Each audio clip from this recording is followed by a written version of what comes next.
व्हिडिओच्या शेवटी मी तुमच्यासोबत एक किचन ट्रिक शेअर करणार आहे, त्यामुळे व्हिडिओ शेवटपर्यंत बघत राहा. आणि हा पाऊस असा हळूहळू तिकडे डोंगराकडे होता आणि तो हळूहळू इकडे येत होता. एकदम मॅजिक सारखं वाटत होतं. आणि नेमकं आज आम्हाला डीमार्टला थोडंसं किराणा वगैरे आणायला जायचं होतं आणि उद्या वटपौर्णिमा आहे, तर थोडं सामानही घ्यायचं होतं.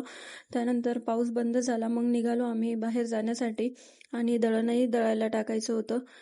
डीमार्टला गेलो, किराणा वगैरे घेतला आणि हा सेकंड फ्लोअरला नेहमी आम्ही प्रत्येक वेळेस एक चक्कर मारून येतो.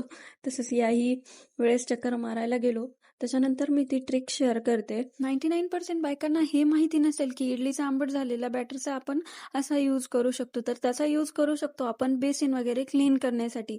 तर ते जे उरलेलं बॅटर आहे ते पूर्णपणे हाताने बेसिनला पसरवून घ्यायचं, व्यवस्थित 2-3 मिनिटं ठेवायचं. त्याच्यानंतर घासणीने घासून क्लीन करायचं आणि धुवून घ्यायचं. याने ना बेसिनला असलेले पूर्ण तेलकट वगैरे जे डाग असतात ते निघत नाही सहसा. त्यामुळे हे लावल्याने ते इझिली निघून जातात आणि बेसिन नळ एकदम चमकायला लागतात.